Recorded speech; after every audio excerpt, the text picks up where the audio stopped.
and we welcome you, and we know you'll be of a great help to us. After Bomi, we will go to this moment. If you'd please all join me to get started and welcome Bomi Park from the project manager with World Road Send. Welcome, Bomi.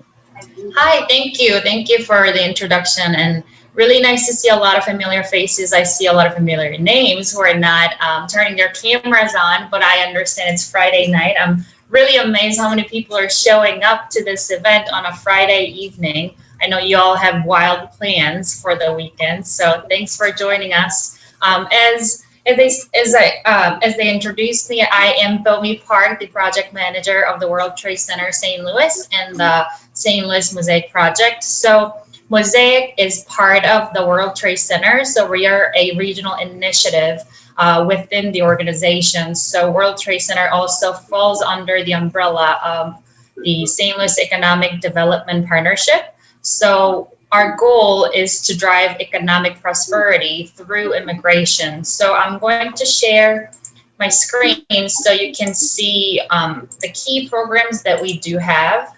Why would you get some of the most So I'm going to make it full screen. in the world would possibly Can everybody see this? Great. So yes, our goal is to be the fastest growing U.S. major metropolitan area for immigration by 2025, and to add 25,000 foreign-born people to the region from the base we had since 2016 until 2025. So we have programs that we offer. We're basically a marketing arm of the region, so we want to amplify really good news around our communities so we can attract the foreign-born people and retain them here. So the things that we do are trying to show how welcoming St. Louis is by working with the individuals and companies and schools, universities. So if you see on the left, we have individuals who are ambassadors and schools that are welcoming their Mosaic Ambassador schools. And then we have over 40 companies now who have joined to kind of join us on the mission to making St. Louis more a welcoming region for foreign-born people. So the most recent one being the St. Louis, the Danforth Plant Science Center, they have joined, and we are continuing to add one per month so we can show how welcoming the region is, and we continue to work with them on hiring process, educating them, and convening the meeting among them. So I think maybe the biggest interest of this group would be maybe the Professional Connector program and some other social programs that you can participate in, or you can refer somebody who's new to the region or who is not aware of Mosaic's programs yet. So the orange part in the middle, the Professional Connector, we get an application from a foreign-born person who is authorized to work in the U.S., and we connect them with a person who is well-established, well-connected in the community, so they can keep continuing to network and ultimately find a job. I think I'm from South Korea. Maybe I could have said that earlier, but I'm an immigrant myself. So to me, the word networking, the concept of networking is daunting. It's still awkward. It's still like it makes my toes curl. It's just not the word that we use. In Korea, we just have an event. We go to places, we meet people, we talk about what we do, but we don't really call an event a networking event. So, the notion of it, the concept of it is foreign to a lot of foreign people. So we try to help people who are new to the region, who don't know anybody, as they try to find a job. So we connect them with a well-connected person, and then we ask them to connect the person to like 2 or 3 more people. So that's kind of the gist of the program. And we started a Mosaic shadowing program, which was going great. We had a great pilot program before the pandemic, and then we kind of pivoted after the pandemic because a lot of employments were kind of turned work from home, which is really hard to shadow somebody at somebody else's house. So we kind of made the pivot to do a Mosaic coaching session. So if somebody who is looking for a job, looking to connect with other people, need help with resume or interview skills, we connect them with somebody, or we would do it between Betsy, Suzanne, and I. We would coach them, or we ask somebody else to coach them so they can kind of get a help with their resume and stuff like that. And on the right side, we have the Social Connector program, which I think Susan Gobo is here. She is running the St. Louis International Spouse Meetup Group. So it started as a meetup from the Meetup platform online among the people who moved here with the family, with their husbands and wives who got a job at like Anheuser-Busch, Monsanto, some big corporates that bring people here. And she found that nobody's really thinking about the spouses, the family of the group after 6 months of settling, you know, finding good school for their children, finding a good house, fixing it up. They start to feel really isolated and lonely, and they're not connected like their spouses at work. And you get to be somebody's wife, somebody's husband when you're introduced to some other people, and you don't get to be like yourself. You know, you used to be a teacher or doctor in your own country, and you come here with no, you know, different license you don't know any people, you don't have coworkers yet. Often they don't have a visa to work on. So she started the program, and now it has over 530 people. And every time I talk to Susan, she's like, "Oh, Bomi, we have more now." So I'm sure it is growing even faster than I can keep track of. And from that group, they match up a international person with a local St. Louisan woman. So the mentoring program, which is headed by Annie Schlafly, our fearless leader and volunteer, she is heading the program. And now that group has so many women, 150 women matched up with 150 local women. And that group, we call it Social Connector, Women's Connector program, but it is sometimes working as professional connector program because, you know, once again, you expand your network and you get to meet people. And when you're looking for a job, it is really helpful to know somebody who knows somebody. So that group often works as professional connector as well. And that group has a special place in my heart. If you can't tell, I really struggled with it when I was looking for a job and when I was waiting on my green card. You know, I really wish I would have had that group when I was going through that phase. So that's a really, really meaningful group. And of course, men have a similar group that meet up, and it is not as fastly growing as women's because men are different. They don't like to get together or sit around a table and talk about what we like to do like we do. So we do have Expat Men's Club. So if somebody asks, like, what about men? Do we have a program? Yes, we do. So please send them our way.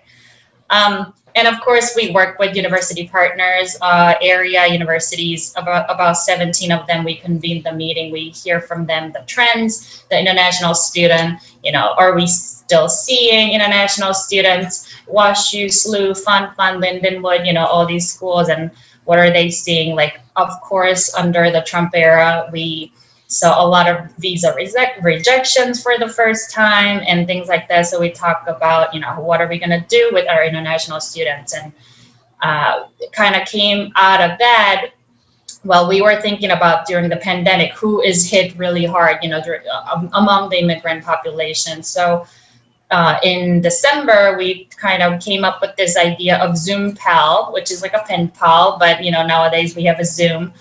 So we've been making Zoom connections for international students who are in St. Louis area, but, you know, isolated. They're in their dorm, they're stuck here. They didn't get to fly back to China or India, wherever they're from. And, you know, they have been feeling more isolated than ever. So we have been matching them up with local, our Mosaic ambassadors, in fact. So I have 2 interns this semester. We have Jorge and Karen, who are also in this call. So if you see them, they are also connected through Zoom Pal. They're very interested in becoming part of the UN, they want to be diplomats. So we are connecting people who are in those areas. So I'm trying to connect people as much as I can, so it kind of creates serendipity, like, oh yeah, this is a social connection, but hopefully it is kind of helpful for your career and your academics as they get connected with their Zoom Pell Match. And we have a lot of community partners, of course, like Vitendo. We have all the chambers that we work with, ethnic chambers, and like Casa de Salud, International Institute, of course. And we try to add 100 media stories every year because we are, again, marketing arm of the region. So we try to amplify all the good news. And lastly, I'll talk about the Immigrant Entrepreneur Program. We, of course, have a lot of immigrants who are entrepreneurial. A lot of people, if they first get here, if they don't see what they want to do, or they simply don't get a job, we don't have a choice but to start something. We don't get to sit around home and not make the money to put the food on the table. So I think immigrants are 60% more likely to start a business than the US born people. So we help with them, we connect them with resources, we connect them with people that we know. We are often like a matchmaker, and I don't know if you guys have seen the show, The Pawn Star, but that's kind of how I feel sometimes. They always say, oh, I know a buddy, I have a buddy for that. And we always have a buddy for something. So I just really wanted to kind of go over quickly what we offer and what we do, so you guys can kind of tell other people, oh, Mosaic has these programs that you can be connected with other people. So yeah, please send them our way. I'm gonna stop sharing my screen now. And I guess, Jeffrey, we're taking questions at the end, right? That is correct. It will be towards great. the end. Yes, so I'll ask that you. people hold their questions until we're done. All right. Wonderful. Awesome. Thank you. Mame Ndiaye. This guy is originally from Senegal, West Africa. Mame Ndiaye is an assistant director of undergraduate admission in Washington University and resources. And he will be talking more about opportunities for international students, especially in Washington University. And he'll give you more details of, he's also, those of you who know, in 2018, he started an organization called, I think it's JOCO Alliance, that provides educational counsel to young immigrants. Ndiaye. All right. Thank you, Sebastian. Thank you, Jeffrey. First, I just want to, thank you guys for joining first. I think the name is Mamor Ndiaye, and I think I've never heard so many versions of it before tonight. But I'm just kidding. I've heard many versions before. But yeah, so I am Mamor Ndiaye, and I'm originally from Senegal, West Africa, and I currently serve as an assistant director of undergrad admissions at Washu. Not really representing Washu today, but just, I told Jeffrey, just, I can answer questions and kind of give you a couple of information in regards to my experience as a former international student and someone who lives in the St. Louis area. Bomi, first, count me in. If you need an ambassador, I would love to connect with whoever you want me to connect to, so that would be great. And I think I'll go back a little bit to the way I view international students. I think I'll start with, even before joining the US, before coming to the US, there are a few things that I think we need to understand as people who are counseling students that are not here, or if there are any students on the call that are listening, a few things that need to be understood. I think the first one is that the systems are different. The systems are different in a sense that the American educational system is very different from any other systems around the world, right? So if you make the decision that I am going to study in the United States, I need first to understand what the system is requiring, what are they asking for. If it's very difficult for students who were born here to even get into some universities for the lack of understanding of the system, trust me, it'll be way harder. And someone that recruit, for example, in the continent of Africa, for example, it's very visible that students from Kenya, from South Africa, from Senegal, wanting to apply to universities such as Washu or SLU, have the capacity to do an amazing work whenever they get here. But the lack of information puts you in the back end of that pool of applicants, because either the application is incomplete or the information provided are not accurate or they're not submitted on time. So all of that need to be understood. And then whenever that is understood, then you start getting into the mindset of what am I getting myself into now? Am I going into a community college? Or am I getting into university? Am I getting into a top 20 university, a highly selective university? All of those things have their own meanings in the United States, and all of those things matter, right? So when Bomi said that all of those students, international students, have been hit really hard by COVID, they've been hit before, but COVID just showed this thing that for us would probably invisible for some people, and COVID just came and amplified it. You know, through Zoom calls, I schedule a meeting with a counselor in Africa, and you know, in the middle of a few minutes later, I would get an invite saying, we will not show up, we'll not be able to make it because there is something that happened, or a family did not want to make it. So I tell my colleagues that recruiting in Africa, sometimes you have to talk. In America, you talk to the student and they can go talk to the parent, no problem. In Africa, you have to convince the son, the daughter, the parents, the uncle, and everybody in the whole family. And probably same thing in any other continents. You guys probably know that experience. And because it's an investment, right? And in order to make that investment valuable, the information has to be shared. But then what are we expecting as people in the higher education field from those families and from those people joining us from outside the United States is that we understand the capacity that the work can be done, but the readiness, meaning in the sense of formalities, in the sense of paperwork and all that, everything has to be on point.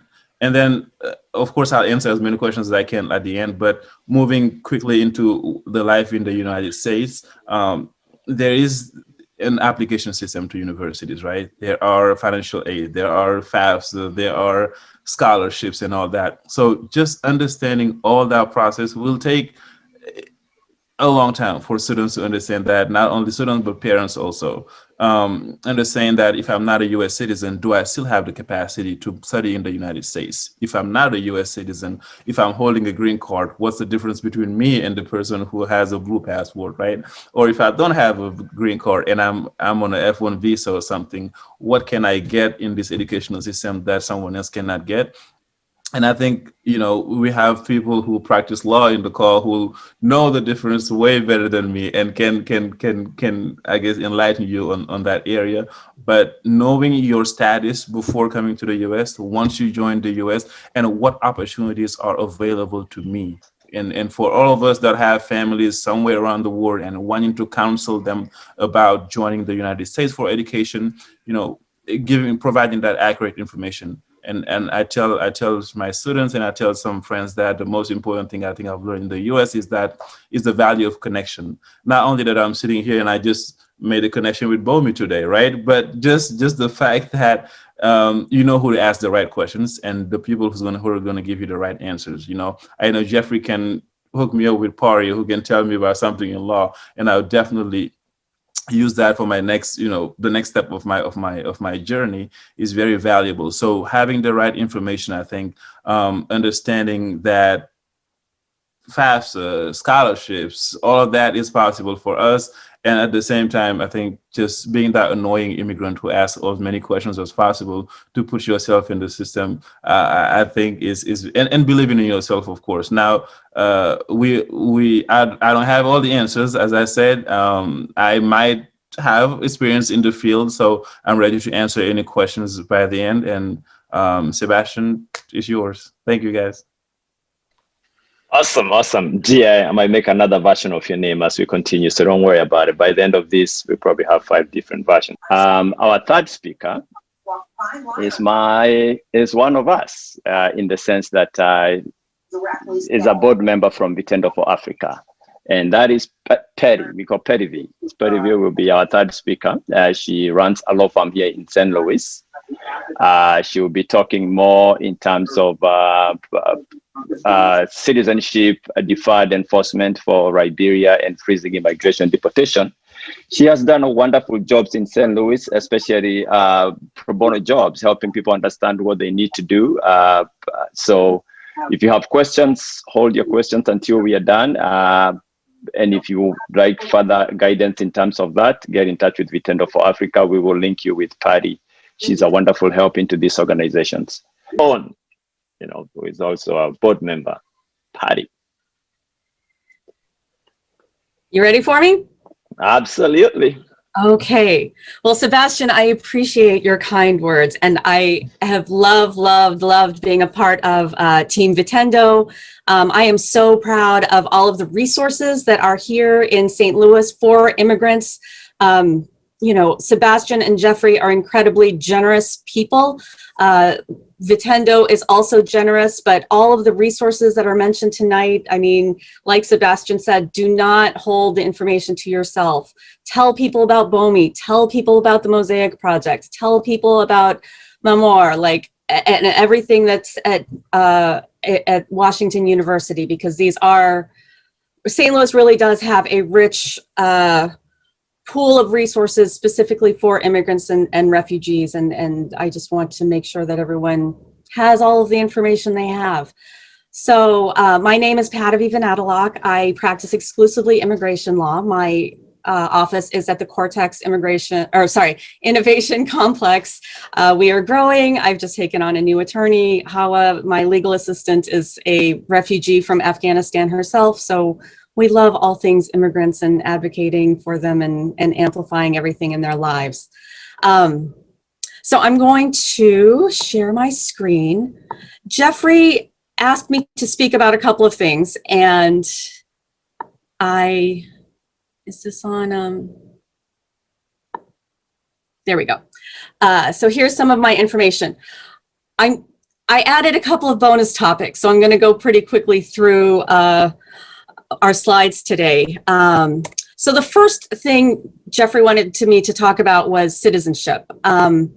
Overall, cases are still moving forward, but I would say not quite as smoothly as before COVID. So to give you some sense, probably about a year or two before COVID, I had cases that would take maybe 9 to 12 months to get from filing to the interview. And Pari, I don't know how your cases have been going. I would say right before COVID, they were taking about 4 months. So they were actually going pretty quickly. Right now, we are seeing a lot of delays right now, but Yes. January apparently has been extremely, we have been very fortunate to have in January people being a lot more receptive than before. I'm sorry. right. I mean, I would, but it's been weird. Pari, I totally agree. There have been delays and there's just been inconsistencies, I think, with the processing. So to give you an example, I have one client who we filed his citizenship application in June of 2020 in the middle of the pandemic, and he just did his oath on January 22nd. So about 6 or 7 months. On the other hand, I have another client that we filed his citizenship application in March 2020. Literally probably right when we were starting all of the shutdowns due to COVID-19, and he still hasn't been called for his biometrics. So I'm getting some inconsistencies where some people are getting processed or approved before others that I know were filed well before theirs. I've had families kind of all applying at the same time. And for example, I had one mother and twin sons that applied for her green card, and the mother and one of the twin sons has his green card, but for some reason the other twin brother is still sort of waiting. So there are delays and weird consistencies, and I know everyone is asking how long are things taking, and it's just really hard to predict because there's all this weirdness with COVID still. But that being said, I mean, just be aware that if you're applying, there are going to be some differences with COVID. You will need to wear a mask if you go to USCIS. You can bring your own pen. You'll need to show your photo ID when you go through security. Family members aren't allowed to come upstairs to the waiting room anymore. It's really going to only be you as the applicant, your attorney, maybe an interpreter if you have one, and then maybe if you have mobility issues, someone who needs to help you move around. But just be aware that there are some new procedures in place to keep everyone safe during COVID. But certainly if you're thinking about applying, I would say go ahead, because I think St. Louis tends to be a little bit faster than certain other jurisdictions in the country. So I'm going to move on. I'm going to start with a little bit of a more somber note, but we're going to talk a lot about some of these new executive orders with the new president, you know, some of the new changes. I think Jeffrey asked me to talk about one of the executive orders that came out on day one, which was the 100-day moratorium on deportations. And as you know, I mean, this came out on day one, on Inauguration Day. President Biden said, we're going to just have a pause for 100 days, just a pause on deportations, just to just kind of reassess and kind of figure out how we're going to go from here. So on day two, Texas sued the Biden administration right away. And then within 6 days, a federal judge blocked Biden's plan just to pause for 100 days. Now, the federal judge's block is just for 14 days. So it's another just kind of temporary pause. But I remember I spoke to Jeffrey on that day and I said, gosh, this feels a little bit like the administration under 45. I have a hard time saying his name, but you know, the outgoing president, when he got inaugurated in January 2017, I think all of you guys remember, I mean, within a week, there was a travel ban. Immediately, there were lawsuits. Then there were temporary restraining orders, and then litigation ensued. And we all know that ultimately the Supreme Court sided with the president at that time on the ban. But that's been that was sort of our experience of the whole 4 years of the past administration. Was there would be an attempt to implement some new program, some new policy. It may not have been very well thought out. Litigation would ensue. Then there would be temporary restraining orders against implementing this program. There was a lot of chaos. Sometimes there would be rulings that would come out that would apply to the entire country. Sometimes one state would be exempted from this. The public charge rule, I mean, all sorts of things. So I had hoped, and I do feel that with the new administration, we do have a kinder, gentler administration and more pro-immigrant policies. But I have to say, I mean, just on a purely political point of view, I don't know. Just based on this, it feels a little bit like President Biden is going to propose some new changes and, you know, the other party may try to strike it down immediately, and we may have this sort of pattern of stalled implementation of policies. I hope not.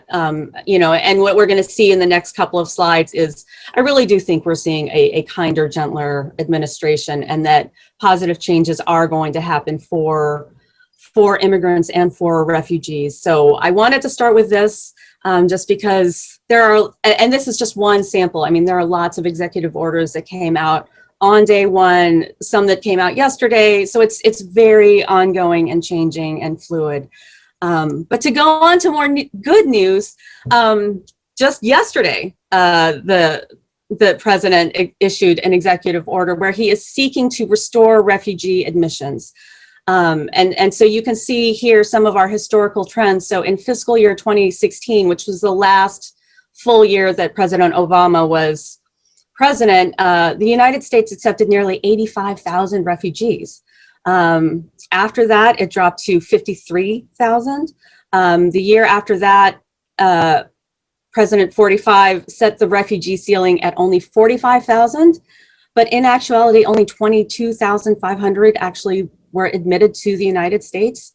It dropped again to 30,000, 18,000. Just before leaving office, he wanted to put the ceiling at only 15,000 refugee admissions. And this is for the whole country. I mean, I would say, you know, except 15,000 for St. Louis or Missouri at least, but he wanted only 15,000 for the entire country for the whole year. So just yesterday, President Biden issued a new executive order seeking to restore refugee admissions all the way up to 125,000, which I'm hugely in favor of, and I hope that does happen. It's not set in stone yet, but again, I think that these are some of the signs of the kinder, gentler policies, more welcoming and inclusive policies we're hopefully going to be seeing under President President Biden, not Biden, Biden. So Jeffrey had asked me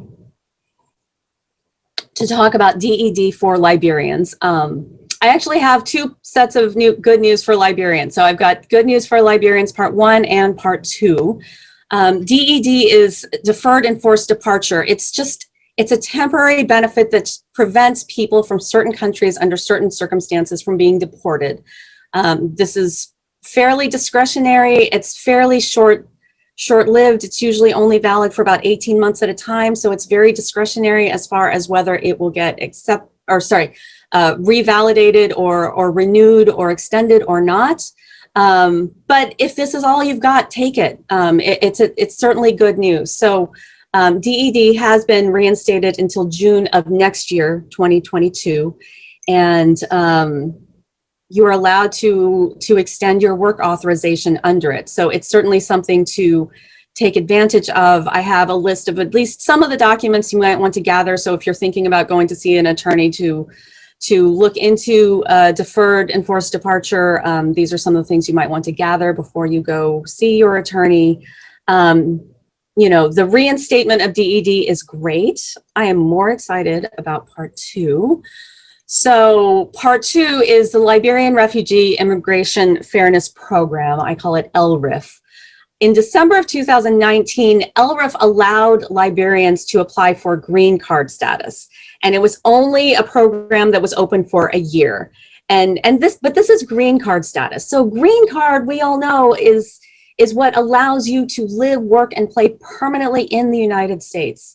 It is not so tenuous and not so discretionary as DED or TPS, temporary protected status.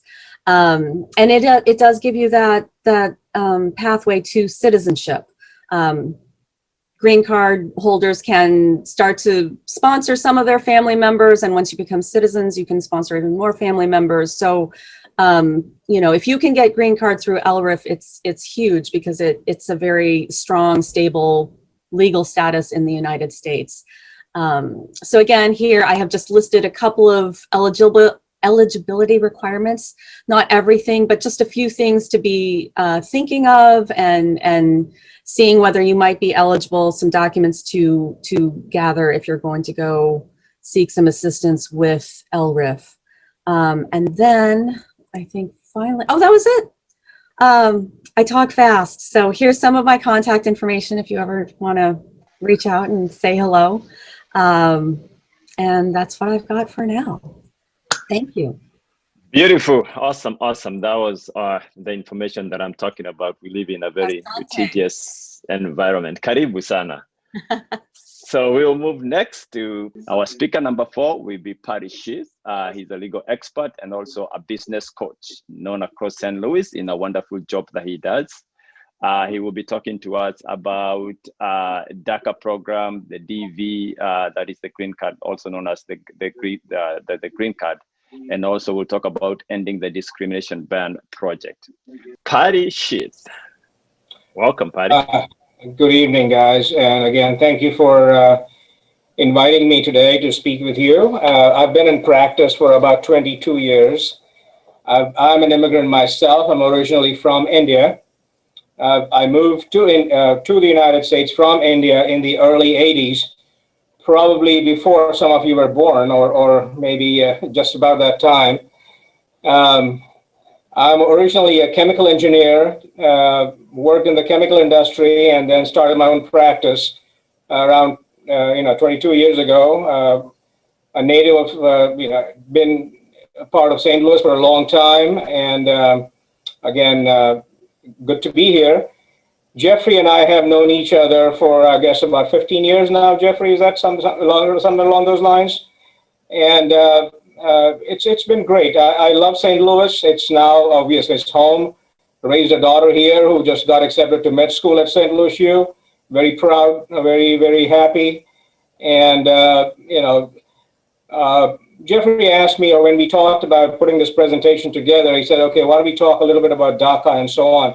So if you want to start the screen share, Jeffrey, I'll talk a little bit about some of those topics. So, and Pari, thank you for talking a little bit about what happened in the past. In my 22-year journey, especially in immigration and immigration-related law, the last 4 years, I believe, have been an aberration.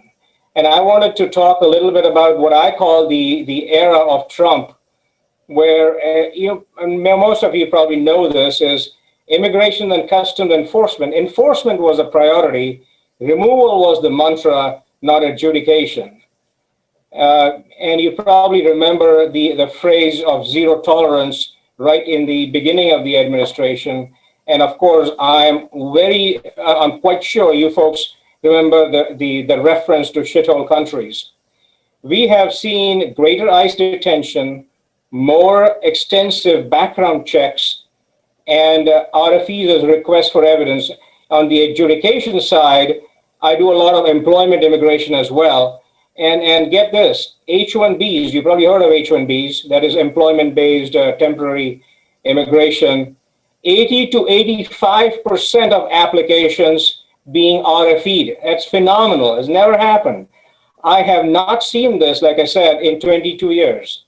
And then I put a quote in there from a well-known economist saying our immigration law is fundamentally at odds with the economic and social realities of the United States. I still believe that.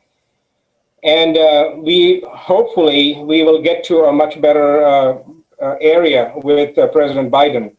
And then I wanted to put a positive note on this, saying the final regulatory stand. By that I mean right before January 20th, there were, at least, and I counted these, 19 separate immigration-related regulatory issues which the previous administration could not pass, and they are being undone. So that's the good part of this slide. Let's move on to the next slide, Jeffrey. So when again, Jeffrey and we talked about this, I wanted to spend some time on Daca, which is deferred adjudication for childhood arrivals.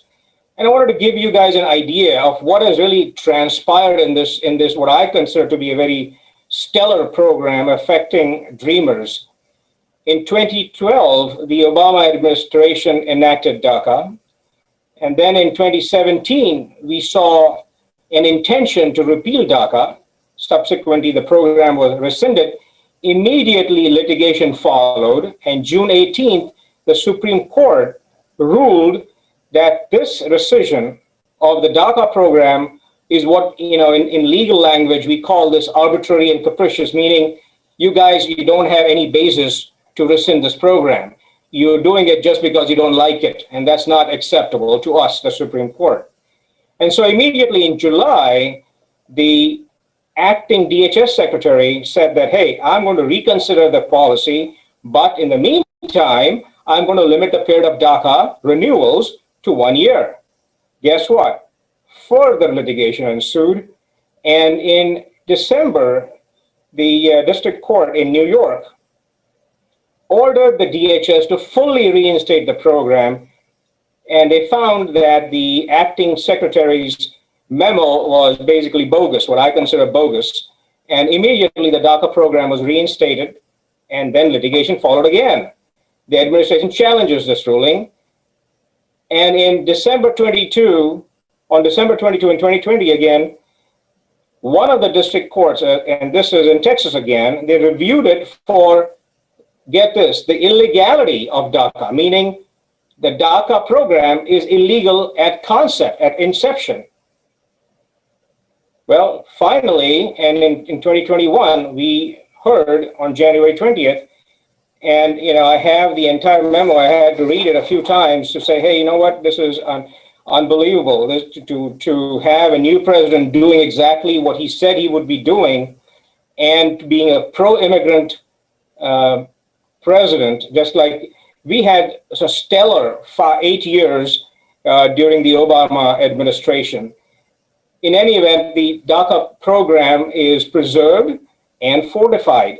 And about 2 days ago, just 2 days ago, Senators Dick Durbin and Lindsey Graham introduced the latest iteration of the DREAM Act, And the language, and I had an opportunity to read that yesterday, the language is pretty much follows what the enactment language is in 2012. So we are back to, we are back to the future, so to speak. So Daca is here to stay, and in terms of actual applications, USCIS is, we just got some word from CIS, in fact, this morning, they will be accepting new applications, and it will not be limited to just renewals. So it's all good on the Daca front. The new path to citizenship for Daca applicants is supposed to be 3 years. If everything passes in the next 120 days, that's what we anticipate. Citizenship for undocumented folks, apparently there's a path to citizenship for them as well. I hear that the path to citizenship would be 3 years on one end for Daca recipients, and a maximum of what I hear this morning, 8 years on the other end for folks who are undocumented. So we are still waiting for what we call the Immigration Act of 2021. Next slide, please, Jeffrey. The travel ban. This is something which was, I still remember when the initial travel ban was enacted on March 6th through the executive order on March 6, 2017. I was in India at that time, and my office, I have a very able, capable attorney named Heather Rupp, who does primarily immigration in my office. As an aside, Bomi, she's one of your ambassadors at the Mosaic Project. Anyway, I heard about this banning the entry of non-immigrants from Iran, Iraq, Libya, Somalia, Sudan, Syria, and Yemen. I have clients from Iran, from Sudan, from Yemen, some from Iraq as well we have done. And we were flabbergasted when this happened. Again, 22 years in practice, 34 years in the United States. This is the first time I have ever seen any such bias with respect to a specific country or religion. Does not happen in the United States. Okay, that's what I've been telling myself. All right, well, September 24, 2017, and I've put in here the quotes where President Trump said, "I have determined to restrict and limit the entry of nationals of 7 countries found to be inadequate," and those are my quotes, "inadequate with respect to the baseline described in the proclamation: Chad, Iran, Libya, North Korea, Syria, Venezuela, and Yemen." And again, we were flabbergasted when we heard about this. Somehow on April 10th, 2018, he rescinded Chad. And I've read the proclamation, it does not tell me why. But anyway, that we'll take a good thing when we get it. January 31st, 2020, suspended or limited the entry into the United States of nationals from Burma, Eritrea, Kyrgyzstan, Nigeria, Sudan, and Tanzania. I have a lot of clients from Nigeria and Tanzania. And when they heard this, I didn't have an explanation of what they should do next, okay? January 2020, I did not know what to tell my clients from Nigeria and Tanzania.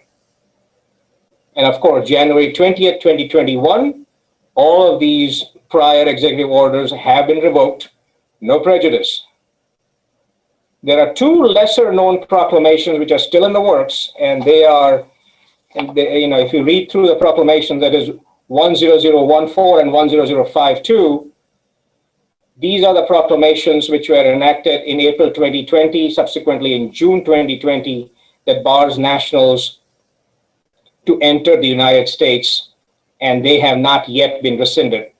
I have a memo this morning which was shared by AILA, American Immigration Lawyers Association, where 174 immigration, civil rights, human rights, labor and policy organizations, and businesses have requested the repeal of these 2 lesser known proclamations.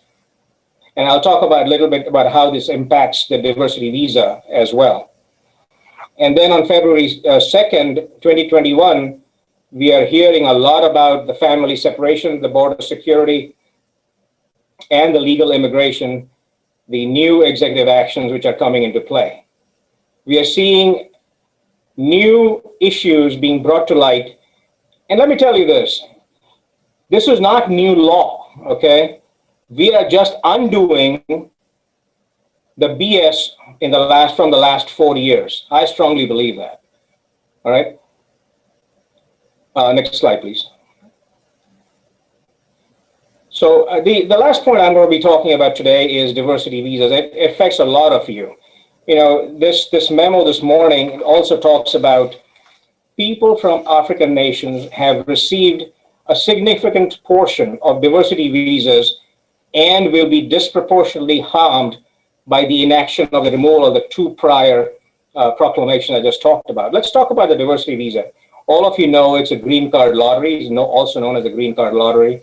Green card, legal permanent residency, etc. They're synonyms. It's a program allowing the people from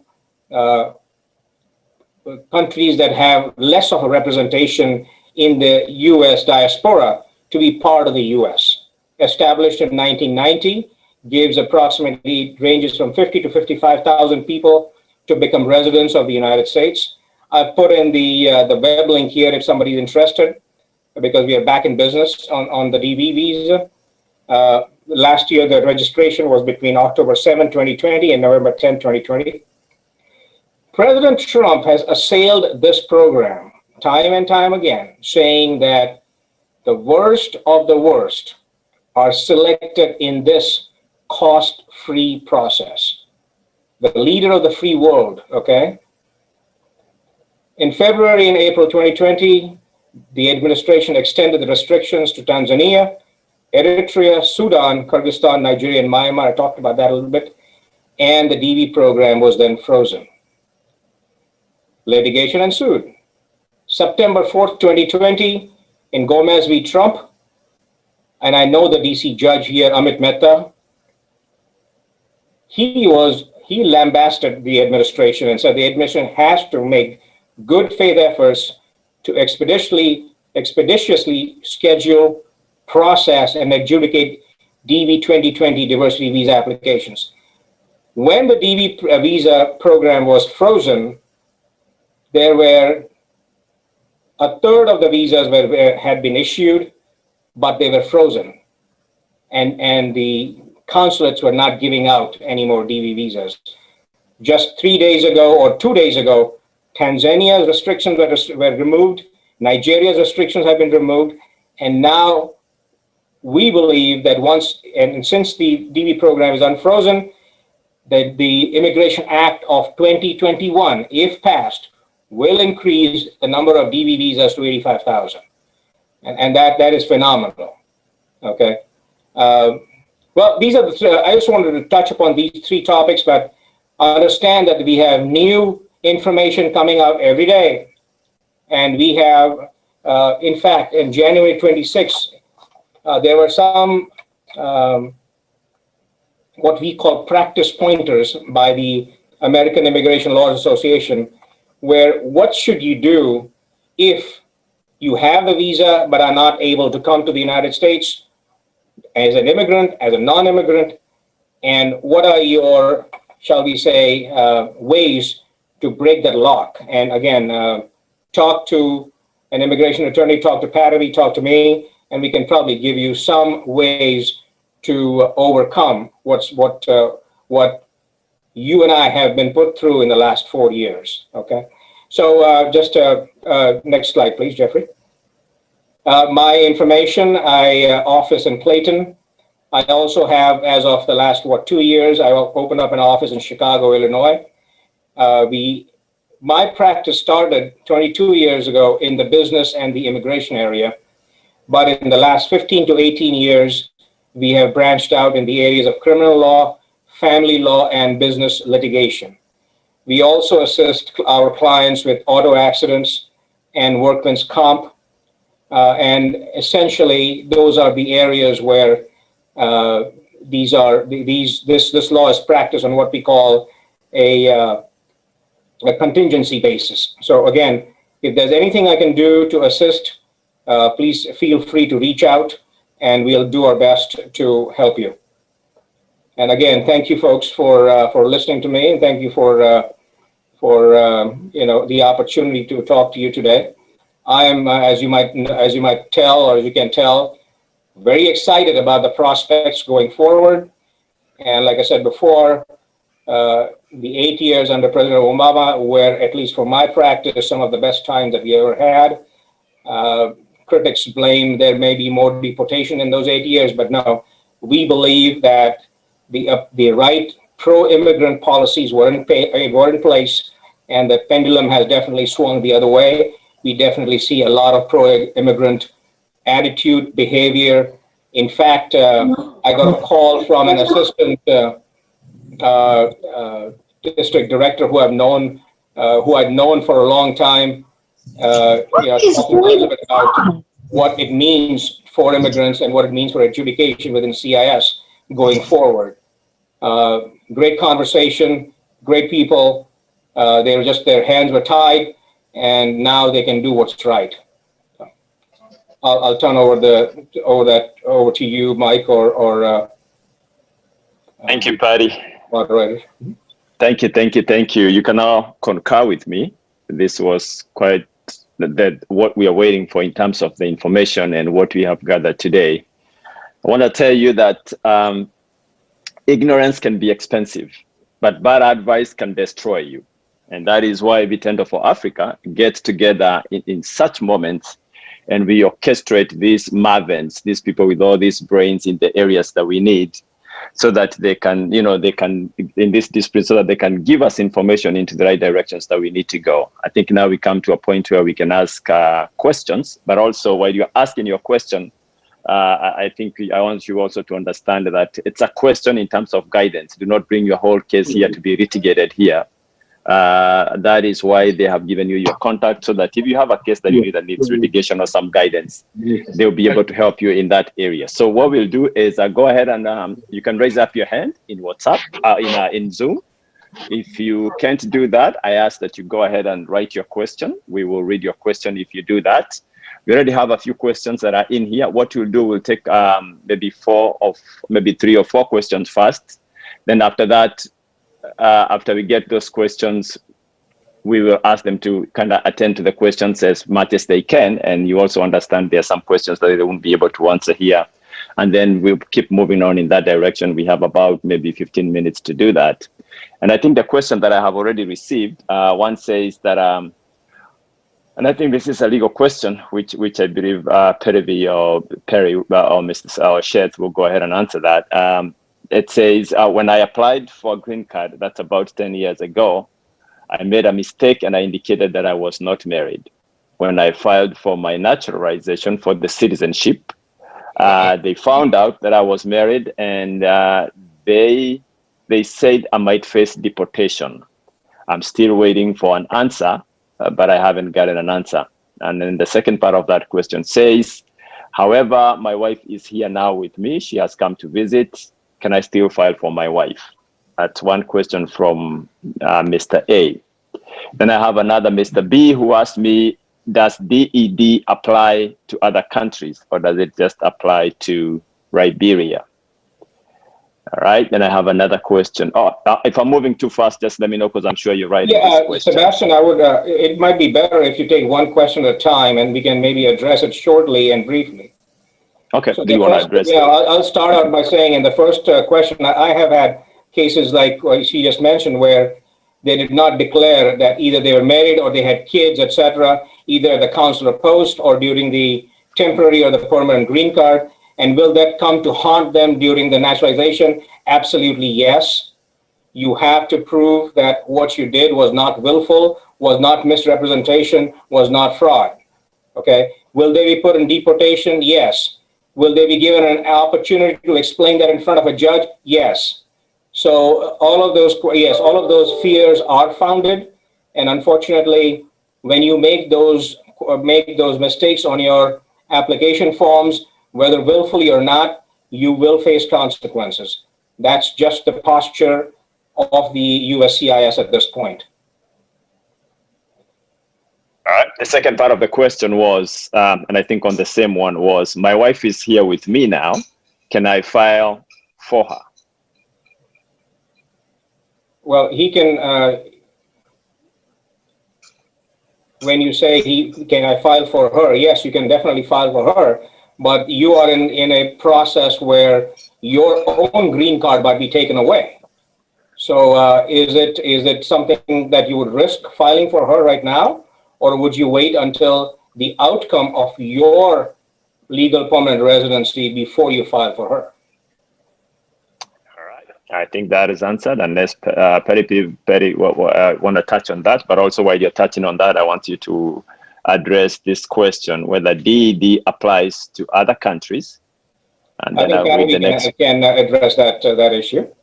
Okay. Yeah, I mean, Pari, I agree with you. I feel like the first questioner, there are a lot of details that we just don't know, and I hate to discuss kind of confidential personal details on a more public forum, but I do agree with Pari in general. I mean, there are some issues there. They can be overcome. I've had some of those issues myself as well, but there's a lot of, it is hard. I know sometimes clients say, well, if I just ask you these two questions, you can tell me everything you know, right? And Pari will also say, you'll ask me one question and I will probably have 10 follow-up questions for you. So absolutely. it is hard to give a complete response and answer to just a small vignette of what your whole situation may be. But yes, on DED, there are temporary forms of relief like DED or TPS, temporary protected status, they are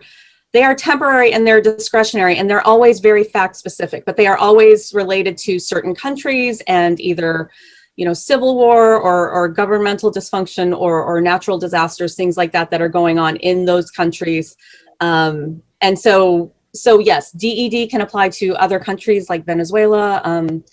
I can't think off the top of my head. Well, you know, if you hear about the natural disaster in Nepal, for instance, there was Right. TPS for Nepal. So there was TPS for Eritrea for some time. There was TPS for Ethiopia at some point. So it depends on what the government believes is the form of assistance needed for the nationals of those countries who are already in the United States and cannot go back to their home country because of these natural and or man-made disasters.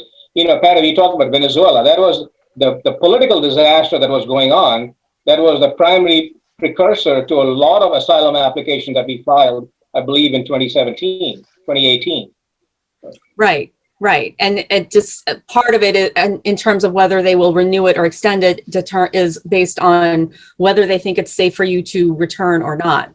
But again, is kind of discretionary and more tenuous, in my opinion, as far as forms of relief. If it's all you've got, I say for sure go for it. But if you can qualify for other things that are a little bit stronger and more stable, it's always worth exploring. Did the question, did the person say what country they were from when they asked the question, Sebastian? No, they didn't tell me. Okay. They have your contact, so I think the most important is they have had your view. It's something that can be addressed. I think that's important to me to know that they have the right channel now to where they can take this.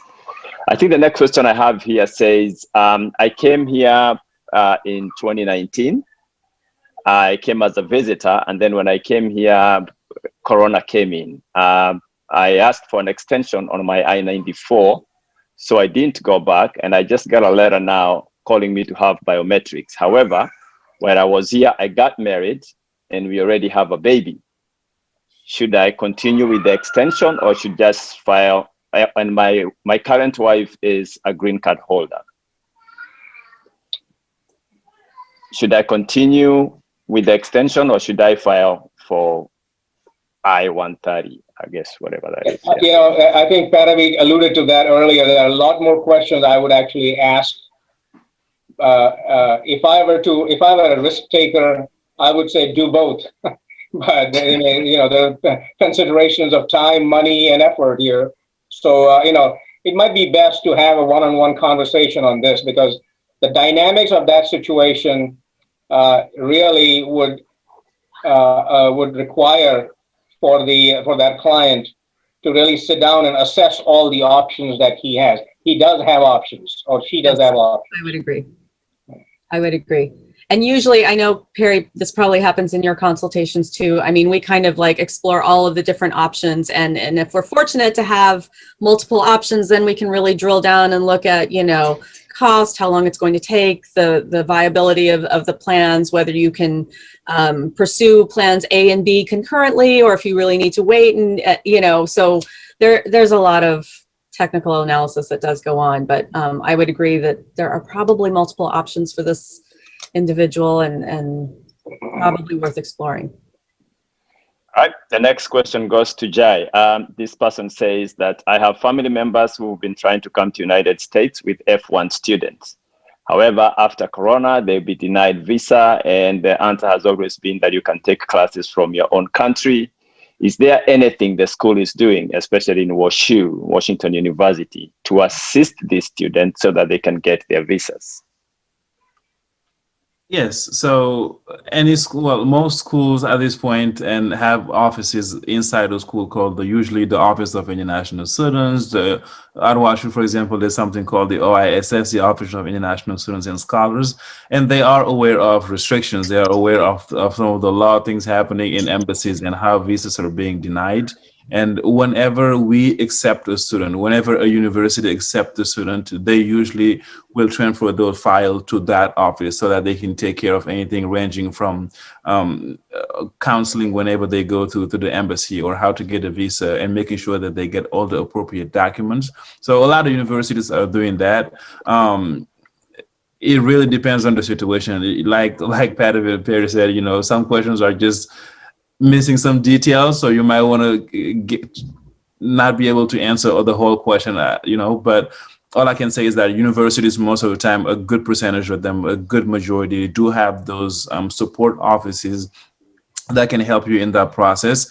And at the same time, you know, it really depends on where did you apply. For some university, for example, they will tell you that we meet 100% of your need, and we'll work with you across the whole board, from financial aid to, you know, visa issues and all that. And some universities might just be a little bit too short on that, or might not even have the I guess, bandwidth to take care of that. One advice, if the student is in the United States, is to go and see who is the DSO at their school, the designated school official, and that person most likely will be the one representing them in front of any government official, or give them advice as far as the process. Thank you. All right, the next question that I have here is, what advice would you have for visitors who are here right now but wants to extend because they feel the current government is favorable in terms of getting paperwork?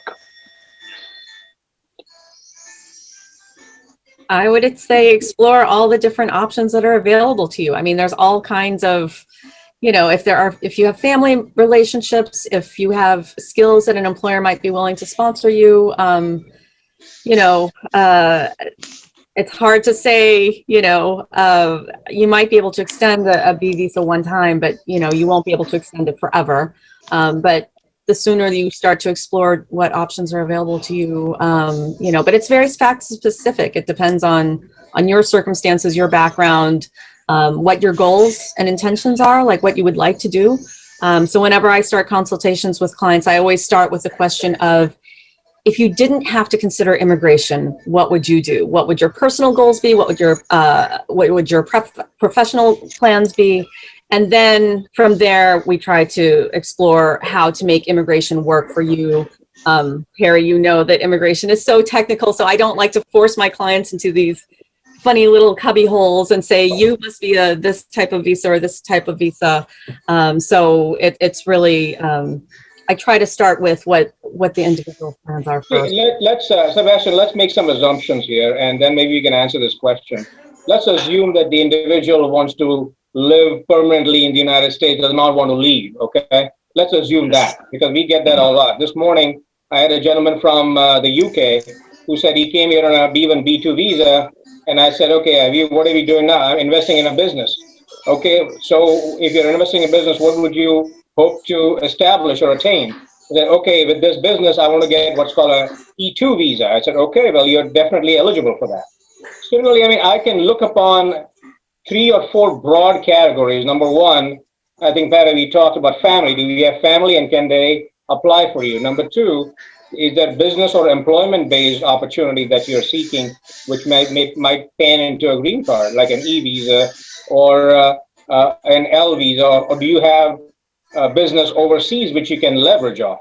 Number 3, have you applied or did you apply for the diversity visa or were you eligible for? And of course, number 4, do you want to apply for asylum? Are you afraid to go back to your home country? So I think you have to explore a little bit more. But in my conversations, those 4 or 5, and then of course the last one being a student visa, conversion to a student visa, all of those are possibilities. And if the client generally, if he or she is open to the idea of doing multiple things at the same time or concurrently, then we can provide a lot of information. This is the part where we always say it's best to talk to legal counsel. Okay, it's absolutely critical, because let's not get into, you started, Sebastian, talking about bad information is actually worse than no information at all. And that's exactly what might happen, is you might go down a path which you think, based on your limited experience and knowledge, is best for you, but it may not be. So. All right. Thank you. I think that's very important to emphasize. Bad advice is bad than information at all. And I'm glad that you're saying that, because I don't know, there's the tendency for people to seek information from the wrong areas. You're seeking information from people who think they've done it so long, so they're expert in it. They are never expert in it. There is a reason why people go to school for these legal issues. So please, this is why we bring these guys in this forum. I have another question here for you. And I think you can answer this with the one asked whether you guys help people from out of state. So I'm sure you'll answer this while you answer this other question here. It says, I came with a C1D visa. Then I filled the asylum so I can get a green card through marriage. Can I get a green card through marriage while I'm here? Well, so the first question you had is, can you represent people outside of St. Louis? Yes, we do that all the time. One of my best business clients is from Florida. Okay, I know the general counsel very well, and that's why they are my clients in immigration. So as far as immigration is concerned, yes, it's a federal practice, and we can represent folks from anywhere in the world, not just the United States. Okay. And I think your second part of the question was, can I get a green card to marriage to a U.S. citizen? Is that what you asked? I'm not sure. No, I'm not clear. No, it had some a part to it, and I'll say how it's written. I don't know what exactly some of these things mean. I came with I think a C1D visa. Then I filled the asylum. I did the asylum. Okay. So all right. Can I get a green card through marriage where I'm here? You already have asylum. Okay. So I guess this falls into the issue of, can I apply for one benefit, more than one benefit at any given time? And the answer is absolutely. I'll give you an example of an individual who we are representing based on employment-based visa. It takes too long for folks from, say, India and China and other oversubscribed countries. So while that visa process was going on for employment-based visas, he got married to a U.S. citizen. So then we applied for a green card through marriage, or via marriage, to a U.S. citizen. Both those paths were parallel paths, and ultimately we got his green card through marriage to the U.S. citizen. So yes, that's possible, if I understand the question.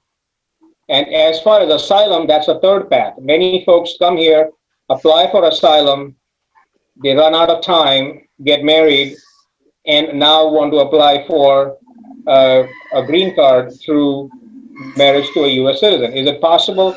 Yes. Be prepared for a whole bunch of questions which are going to be asked.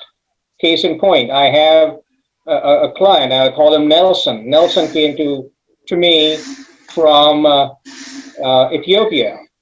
And first thing he said when he was here on a B1, B2 visa is, okay, I'm getting married to a US citizen. I said, that's fine. Oh, my marriage, but then he came back to me the second time saying, my marriage to a US citizen fell through. What can I do? Can I apply for asylum? And I said, yes, you can. But be prepared that your application, your information has to be accurate, has to be correct. Be prepared for the appropriate questions to be asked by CIS and for you to respond to them. So I guess in short, the short answer is, can you apply? The answer is yes. And I would add to that, Pari, you know, if people are here on a B visitor visa, timing is very, very important, because if you arrive on a B tourist visa and when you go to the airport and you show the CBP guy or gal your passport and you say, I'm just here to visit, and then the next week you get married to someone, they may think it's misrepresentation. So there are always follow-up questions and technical issues. Absolutely. I mean, you have to be issues to explore. So yeah, it is possible. When you're doing this multiple concept thing that we are discussing here, you have to be absolutely clear as to which specific path you're taking. The timing is one issue. Your backup and justification documents is another issue. The validity of the marriage, for instance, or the bona fide nature of the marriage is a third issue. So there are multiple issues we have to look at.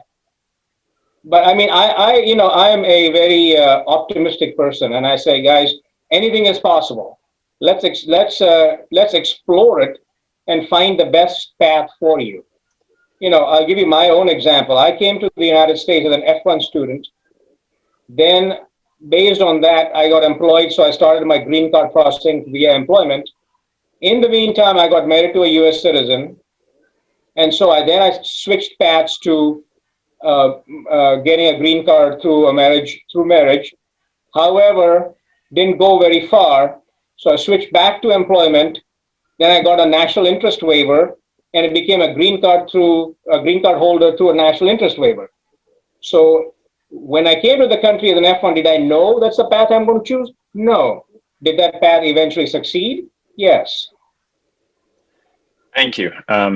I will invite Charles. Charles, you say you have a question. Go ahead. Yes, first of all, thank you all for having what I think is a wonderful evening of information sharing. I have a two-part question. One is, President Biden has said we're going to have up to 125,000. Do we know where they're coming from based on the history of immigration? And the second, is there a cap by a particular country that only so many out of that 125 can come from a particular nation? I would say, I saw, who did I see from the International Institute who's on here? She will probably be much better equipped to talk about the historical numbers of, where people came from in terms of the refugee admissions, and how many of them came here to St. Louis specifically, and from which countries. I don't have that information off the top of my head, and a lot of it depends on circumstances of what is going on, out in the world. So, and again, that's not even really set in stone yet, but I'm hopeful that the right steps are being taken to really increase those refugee admissions. And that was my hope when he took office, was that he would at least restore it back to the typically 55,000 ceiling, but he's trying to actually even exceed and augment that. So I'm really happy about that, because I work with a lot of refugees, and that makes my heart happy. Once the refugees come here, usually the principal refugee, then they are then sponsoring a lot of their family members. And so it is just this ongoing process. It doesn't end with just the one individual, but it moves on beyond that. And you probably remember as well, with the Bosnians, when they are placed for their resettlement, they may be placed in certain different cities in the United States. But what happened with the Bosnians was, even though they may have initially been placed in certain cities around the country, I guess they had friends here in St. Louis who said the living is good here, the cost of living, there's a lot of amenities here. And so after they got resettled initially, then there was secondary migration where a lot of Bosnians then came to St. Louis. So just because they are placed in a particular city doesn't mean that that's where they remain permanently. But yeah, that's a great question. Charles, again, thank you for your kind words. First of all, the increase in the number of refugees essentially is in the Immigration Act of 2021, which has not passed, as you well know. Secondly, it's my understanding that just like, for instance, U visas, there is no per country cap. They may institute a per country cap, but there is nothing in the books, as far as I know, for the new program when it takes place. So once the cap is reached, you are now in line and you won't be able to do much until the cap is reopened. Okay, that is my understanding. Now, when somebody applies for refugee status, they have to be physically present outside our border, right? Or go to a consular post. And so, see, the logistics of all this has really not been worked out, in my opinion. But again, you have to have this overarching belief that we are a welcoming nation. I think that is the message that was intended to convey. We'll get into I think what I've recommended to Jeffrey is let's have another one of these meetings in, say, 120 days after, President Biden took office. We'll have a lot more clarity and a lot more understanding of the nuts and bolts of how these policies are being played out. Okay. Thank you so much. And the next question I see here is, I applied for asylum when I came into this country. When I went for the interview, it was denied. But in the meantime, I have since gotten married, and they issued a deportation warrant or whatever warrant. I never filed for green card through marriage. Should I continue filing for green card marriage, or should I continue with the asylum case? Okay, I've had exactly the same situations multiple times, okay? In fact, I have a Nigerian client right now with the same situation. So what happens is when you fail the asylum test or the interview, you are put in proceedings. What is issued is called an NTA, notice to appear, by the CIS, which requires you, the applicant, to appear before an immigration judge, right? Since he is married to a U.S. citizen, again, this is now take this with a pinch of salt. This is very general, okay? Very general advice. Don't run down to Pari and I say, hey, you said this on Friday night. You got to do this for me now. All right. But what will happen or can happen is, since you're married, you, the applicant, are now married to a U.S. citizen, you will have to get your green card in two parts. And one part of which is the adjustment part, which will be adjudicated by the judge. So now what you're doing is you are going to be in removal proceedings until you can, until you can prove otherwise. It's a Zoom call. Excuse me, please put yourself on mute, Susan. Thank you. Let's put ourselves on mute so that we can at least get the information that we need. Go ahead, sir. Yeah, so the idea here is that if you get married, now the bar that you have, the bar to prove that your marriage is indeed bona fide has just risen because you're already in front of a judge, okay? So you have to prove beyond any shadow of doubt, beyond any shred of imagination, that your marriage is indeed bona fide, okay? And only then, again, in the cases that I have had, for instance, the current case that I'm talking about is talked about, the couple had a child, all right? What better way to prove bona fide marriage than to have a child with this woman, all right, who you just married, in spite of the fact that you may be in proceedings. So there are ways to do it. I go by the same mantra. Anything is possible. You just have to explore your possibilities. I totally agree with you, Pari. I think this is a more complicated case. I would advise the individual to get an attorney because it is in proceedings now. You are in front of a judge. You can't ignore your court dates. You can't just not appear. And you also couldn't just simply apply, your spouse couldn't just apply for your green card like you may hear a lot of your friends, because that application process is going to be part of your deportation proceedings, part of the relief that you're asking for from the judge, saying, yes, I know that I could be deportable now, but I have these alternative defenses that I would like to present. So it is a much more complicated case at this point.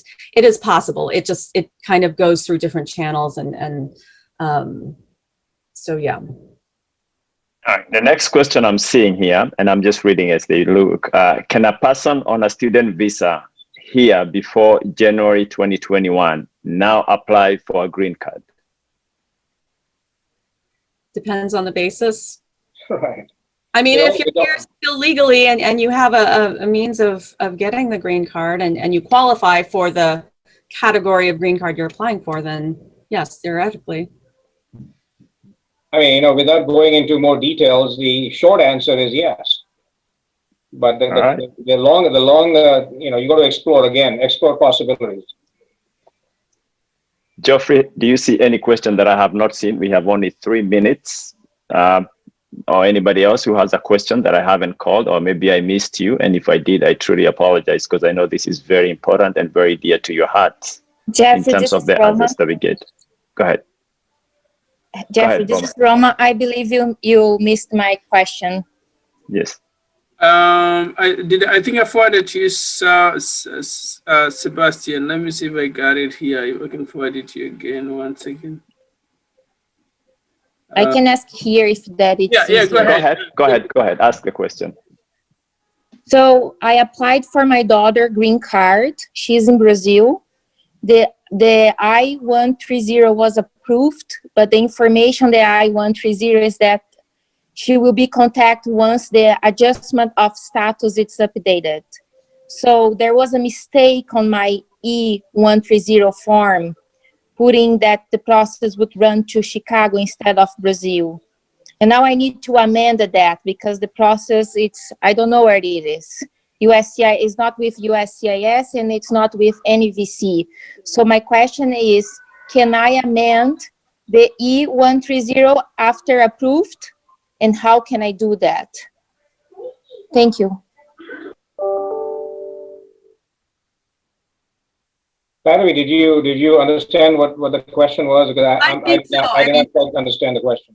Oh, so Roma, what it sounds like is you applied for your daughter, but she was probably still in Brazil at the time, so you were probably requesting consular processing. I mean, here's where I would have some follow-up questions. Yes, How and old she is there.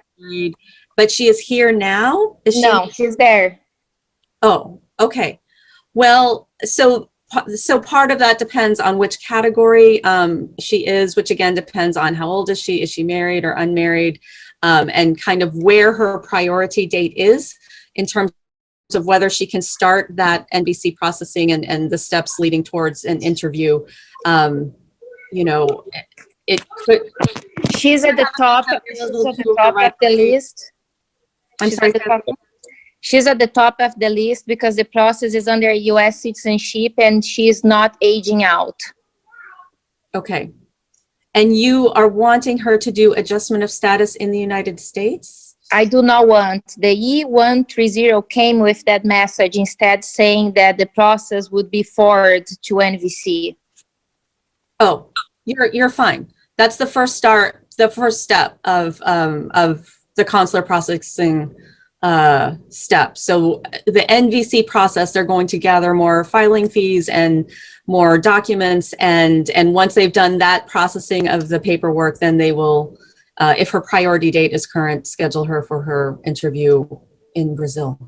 Roma, basically what you're doing here is a multi-step process.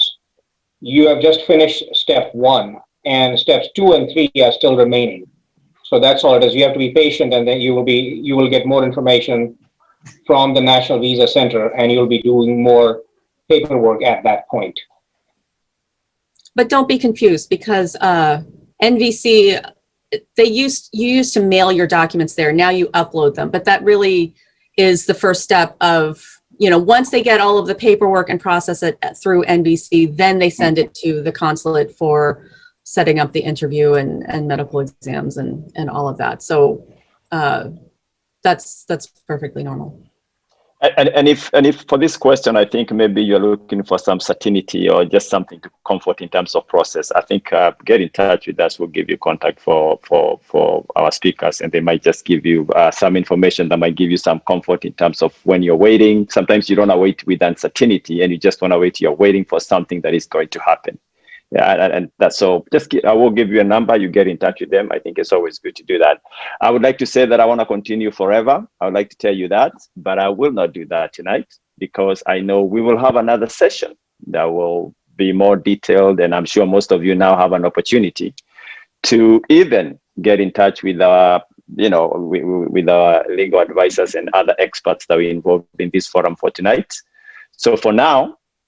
It's 7:32, and I can't go further than that. I would like to say I will, but I'll go ahead and hand over this to Geoffrey. First of all, let me say thank you to our speakers. This is awesome. This is awesome. This is information that changes lives. Never take it for granted. This is information that changes lives. A lot of things that we do are not in vain, and your payment will always be in kind. And may the Lord protect you all, those of us who are able to give us the information that we need. So I'll hand over this to Geoffrey. Geoffrey, please, if there was maybe one question that you are holding, you can go ahead and ask. But at 7:30, I think we will go ahead and cut it off. For our participants, thank you so much for your attention and for being patient all through this 1.5 hours of questioning and just going back and forth and getting the information that we need. But you all see it was not in vain. Thank you, thank you, thank you so much for your time. And Geoffrey, it's back to you so that you can give your vote of thanks. And it was free, just so you know. Our speakers do not charge us. This was free, so we can give them a vote of thanks that equivalent to how much they make, about 900 an hour. So we cannot afford them. We cannot afford any of these speakers. So back to Geoffrey. Well, thank you, Sebastian, for all your kind words. We appreciate it a lot. No, Thank you. And maybe I'll send you my bill, Geoffrey. Maybe it won't be $900 an hour, but maybe significantly less. that is fine. That is fine. Thank you so much, our moderator. That was awesome, and thank you so much to all our speakers. I think that was. I can see the comments here. Very, very informative. Very good for everybody. Like Sebastian said, we're gonna call you back again for more updates as time goes by. I know, Pari said there are changes coming up, new things coming up every day. So with the next, maybe tomorrow, whatever we're talking about, there will be something else coming up. But I wanted to share a little bit about what's coming up. So hoping that you can also join. We do a lot of these forums almost every week. So next week on Friday, we have another forum with the Midwest Bank Center. They are becoming our biggest partner. And that will be a Friday at 6 p.m., same time like this. Any questions, information about mortgage, business loans, PPP, all those kind of information, they put up all the information for us. And then after that, if you have a youth, any from the age of 13 all the way to 30, we have a forum on 20th. It's going to be during the midday. And then on February 19th, we have a great forum about closing the gap. We are reaching out to our African community. It's a candid conversation between African immigrants and African Americans. We're partnering with the organization called the Links and the Delta Sorority, trying to help to address some of the misconception people have, the immigrants may have about African Americans, and also the African Americans, maybe the misconception they have about African immigrants.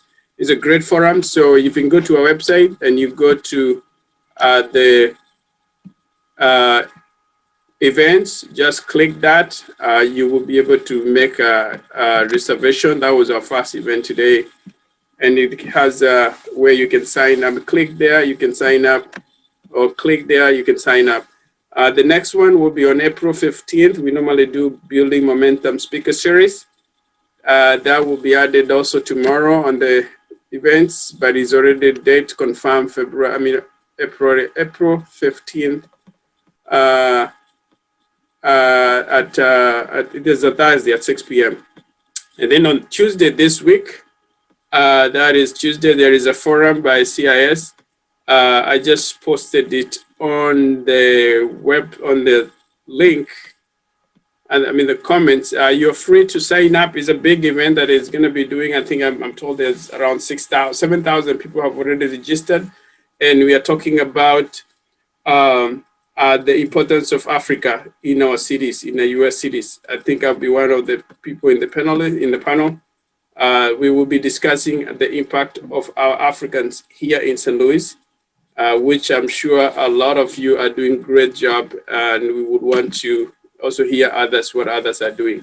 Other than that, thank you so much, and looking forward to see you again, and keep up with the good work. Let's let's show our presence in St. Louis and contribute in the economic growth of our region. Above all, let's know each other.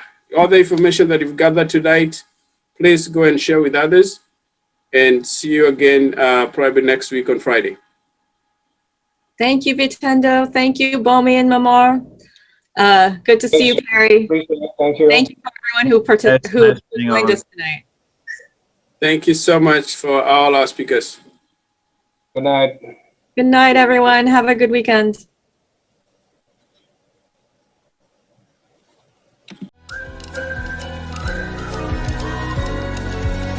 My name is Nicholas Ndiaye. My name is Sebastian. I am Patavee. I'm Grace Mary Nganga. I'm Ruth. Diane Stevenson. Jen McGaddy. Samilka Dewa. Christina Vivid. Safi Uzaye. Jaja Uzaye. Agatha Kinethia. Faiza. Dr. John Mwangi. My name is DeAndrea Weeks, and I am with Vitendo for Africa. I am with Vitendo for Africa. And I am with Vitendo for Africa. And I am with Vitendo for Africa. I am with I'm with I am with Vitendo for Africa.